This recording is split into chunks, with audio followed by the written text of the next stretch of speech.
पुन्हा एकदा आपण आपल्या मुख्य विषयावर परततोय. आरोग्य मोहीम सेवा ही आपण 1 जानेवारीपासून सुरुवात केली होती. बट एक दिवसांच्या अंतरात आपण काही खास वैचारिक विचारांवर सुद्धा चर्चा करत जाऊया. ते तुमच्या ध्येयापर्यंत, तुम्हाला तुमच्या स्वप्नांपर्यंत, तुमच्या उद्दिष्टांपर्यंत एक प्रेरणादायी विचार देईल आणि एक पुढे जाण्याचं आत्मबळ देत राहील, तुम्हाला प्रेरित करत राहील.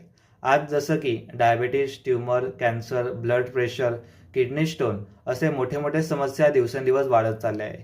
आज आपण जगतो कमी आहे आणि मरतो जास्त आहे. पूर्वी आपले पूर्वज दीर्घायुष्य जगायचे.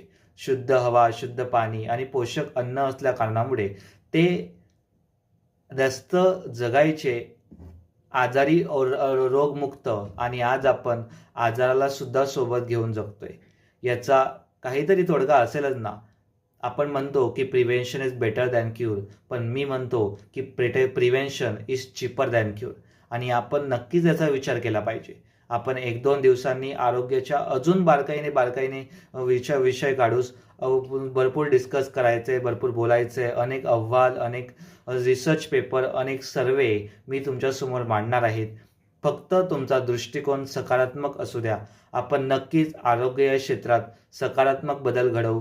जे आज ब्लड प्रेशरला ॲलोपॅथिकच्या ज्या गोळ्या घेतल्या जातात, त्याने सुद्धा हार्ट डिसिजेसचे प्रॉब्लेम किंवा हार्ट अटॅकचे प्रॉब्लेम सुद्धा वाढू लागलेत.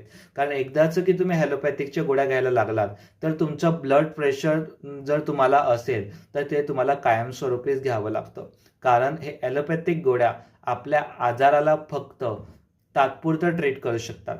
पण तुम्हाला त्यासाठी तो आजार बरा करायचा असेल तर तुम्हाला पोषक तत्व जे आपल्या बॉडीला हवेसे असतात तेच तुम्हाला आहारात समाविष्ट करावे लागतील.